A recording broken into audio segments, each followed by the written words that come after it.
ನಳ ಪಾಕ, ಇನ್ನೊಂದು ಭೀಮ ಪಾಕ ಅಂತ ನೋಡ್ತೇವೆ. ನಳ ಅಡಿಗೆ ಮಾಡಬೇಕಾದರೆ ಅವನಿಗೆ ಅಗ್ನಿ ನಾವೇನು ಮಾಡ್ತೇವೆ, ಈ ಮ್ಯಾಚ್ ಸ್ಟಿಕ್ನ ಇಟ್ಟನ್ನು ಮುಡಿಸ್ತೇವೆ. ಆದರೆ ನಳನಿಗೆ ಸ್ಪರ್ಶ ಮಾತ್ರದಿಂದ ಅಗ್ನಿ ಪ್ರವೇಶ ಆಗುತ್ತದೆ ಅರಣಿಯಲ್ಲಿ. ಅಂತಹ ಸಾಮರ್ಥ್ಯ ಭಗವಂತ ನಳನಿಗೆ ಅನುಗ್ರಹವನ್ನು ಮಾಡಿದ್ದ.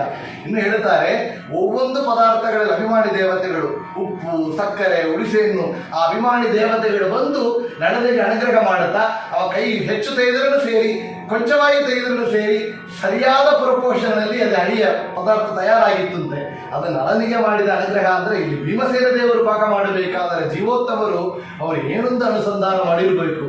ಅವರು ಅಡಿಗೆ ಮಾಡಬೇಕಾದರೆ ಆ ಒவ்வೊಂದು ಅಭಿಮಾನಿ ದೇವತೆಗಳು ಇವರು ಪ್ರಾರ್ಥನೆ ಮಾಡಲಿಲ್ಲ, ಅಭಿಮಾನಿ ದೇವತೆಗಳು ಭೀಮಸೇನ ದೇವರಿಗೆ ನಮಸ್ಕಾರವನ್ನು ಮಾಡಿ ನೀವು ಮಾಡುವಂಥ ದೊಡ್ಡ ಕಾರ್ಯದಲ್ಲಿ ಸೇವೆ ನಾವು ನಿಮಗೆ ಮಾಡುತ್ತೇವೆ ಅಂತ ಹೇಳಿ ಎಲ್ಲ ಪದಾರ್ಥಗಳಲ್ಲಿ ರುಚಿಯನ್ನು ತುಂಬಿಸಿಟ್ಟಿದ್ದರಂತೆ.